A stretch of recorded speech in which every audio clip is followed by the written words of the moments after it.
الحمد لله وكفى وسلام على عباده الذين اصطفى أما بعد فأعوذ بالله من الشيطان الرجيم بسم الله الرحمن الرحيم وما أنزل على الملكين ببابل هاروت وماروت وما يعلمان من أحد حتى يقولا إنما نحن فتنة فلا تكفر صدق الله العظيم۔ اللہ رب العزت اس آیت مبارکہ میں یہ فرما رہے ہیں وما أنزل على الملكين ببابل هاروت وماروت، یہودی اس چیز کے پیچھے لگ گئے جو شہر بابل میں ہاروت اور ماروت نامی دو فرشتوں پر نازل کی گئی تھی۔ وما يعلمان من احد حتى يقولا انما نحن فتنة فلا تكفر، یہ دو فرشتے کسی کو اس وقت تک کوئی تعلیم نہیں دیتے تھے جب تک اس سے یہ نہ کہہ دیں کہ ہم محض آزمائش کے لیے بھیجے گئے ہیں، لہٰذا تم جادو کے پیچھے لگ کر کفر اختیار نہ کرنا۔ اس آیت میں اللہ رب العزت یہودیوں کی ایک بری خصلت کو بیان فرما رہے ہیں، اور وہ یہ کہ جادو ٹونے کے پیچھے لگنا شرعاً ناجائز تھا،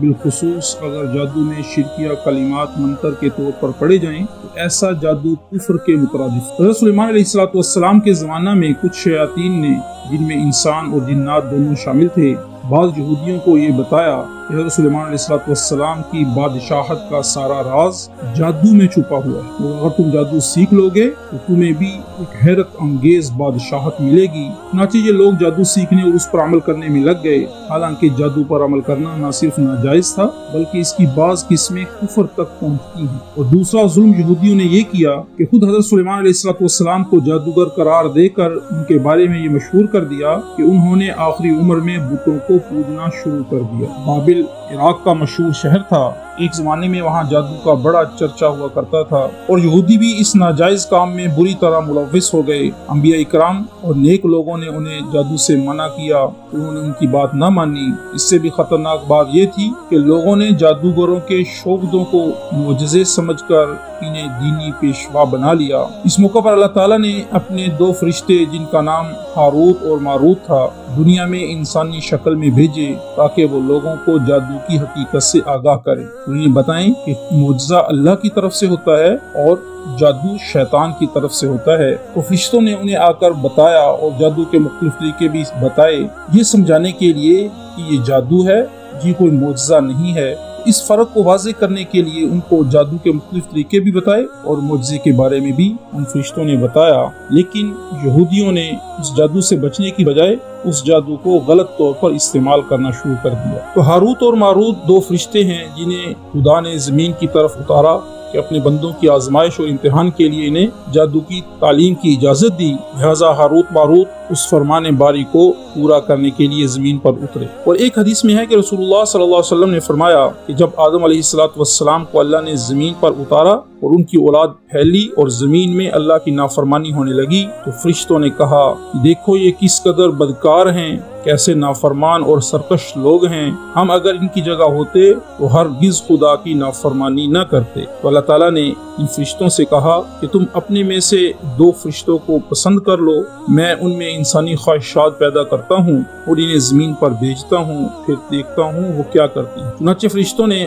ہاروت اور ماروت کو پیش کیا، اللہ تعالیٰ نے ان میں انسانی خواہشات کو پیدا کیا، پھر ان سے کہا کہ میں نے انسانوں کو اپنے احکامات بتانے کے لیے پیغمبروں کو ان کے پاس بھیجا اور پیغمبروں کے ذریعے سے اپنے احکامات انسانوں تک پہنچائے، لیکن میں تمہیں خود بلا واسطہ کہہ رہا ہوں کہ کسی کو میرے ساتھ شریک نہ کرنا، زنا نہ کرنا، شراب نہ پینا، اور ایک چوتھی ایک روایت میں آتا ہے کہ فیصلہ حق کے مطابق کرنا۔ یہ دونوں زمین پر اترے تو زہرا نامی ایک عورت ان کی آزمائش کے لیے، کیونکہ بڑی خوبصورت تھی، ان کے پاس اللہ نے بھیجا، تو جسے دیکھ کر یہ دونوں اس پر فریفتہ ہو گئے اور اس سے زنا کرنا چاہا۔ اس نے کہا میں اپنے خاوند کا مقدمہ لے کر تمہارے پاس آئی ہوں، تم میرے خاوند کے خلاف فیصلہ کر دو تو پھر جو تم چاہو گے میں تمہاری خواہش کو پورا کروں گی۔ تو انہوں نے ایسا کرنے سے انکار کیا، وہ چلی گئی۔ تو کچھ دنوں کے بعد پھر آئی، پھر کہنے لگی اچھا اگر تم اللہ کے ساتھ شریک کر دو کسی کو تو میں تمہاری خواہش کو پورا کر سکتی ہوں۔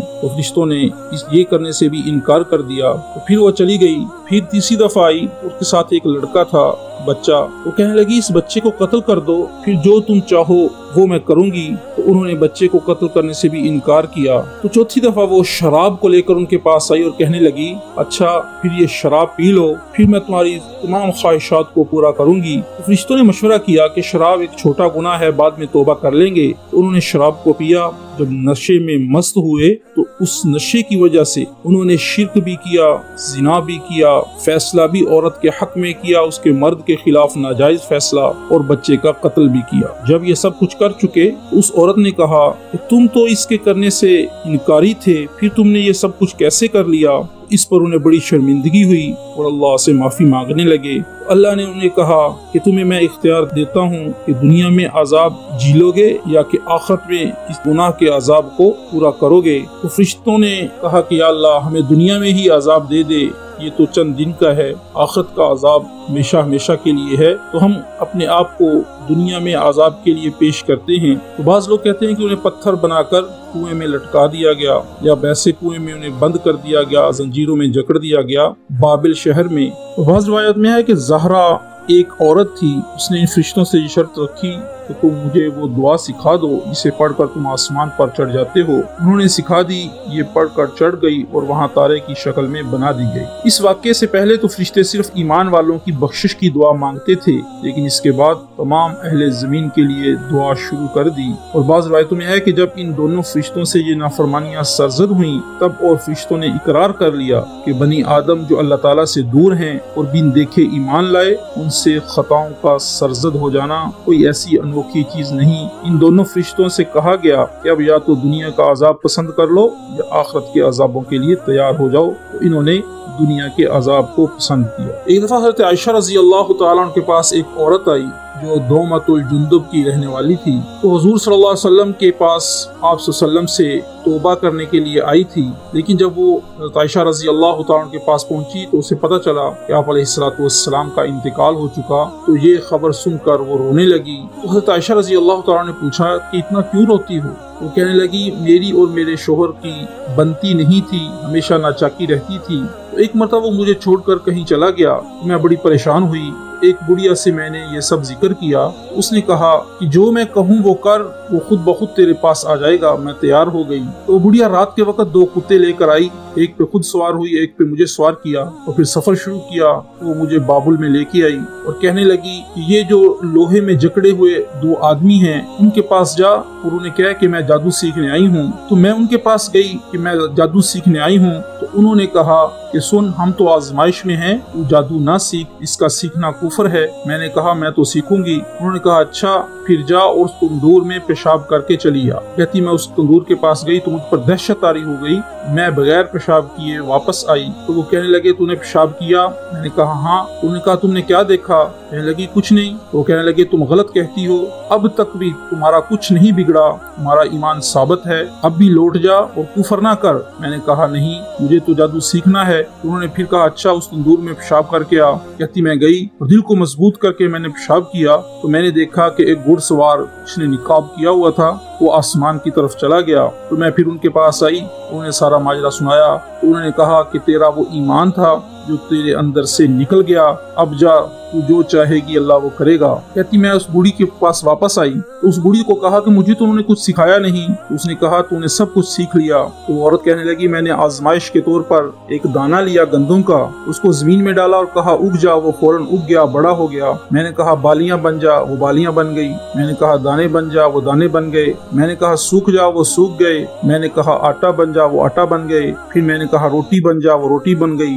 یہ دیکھتے ہی مجھے بڑی شرمندگی اور ندامت ہوئی کہ میں نے اس تھوڑی سی چیز کے لیے اپنے ایمان کو برباد کر لیا۔ پھر وہ زور سے رونے لگی اور قسمیں کھا کر کہنے لگی کہ ام المومنین، میں نے ابھی تک اس جادو سے کوئی کام نہیں لیا، نہ کسی پر کیا ہے۔ میں یوں ہی روتی پیٹی حضور پاک صلی اللہ علیہ وسلم کی خدمت میں حاضر ہوئی کہ حضور سے کہوں کہ وہ میری توبہ کا بندوبست کریں، اللہ سے میرے لیے استغفار کریں، لیکن افسوس کہ آپ صلی اللہ علیہ وسلم بھی دنیا سے جاتے رہے۔ تو اس کے رونے پر صحابہ کو بڑا تعجب ہوا اور اسے کہا کہ اب جا توبہ استغفار کر، اللہ تیرے اس گناہ کو معاف فرمائے۔ حضرت عائشہ رضی اللہ تعالی عنہا نے ایک دفعہ آپ علیہ الصلوۃ والسلام سے کہا کہ آپ جادو کھلواتے کیوں نہیں؟ تو آپ صلی اللہ علیہ وسلم نے فرمایا کہ مجھے تو اللہ نے شفا دے دی اور میں لوگوں پر پرانی باتیں کھلوانے سے ڈرتا ہوں۔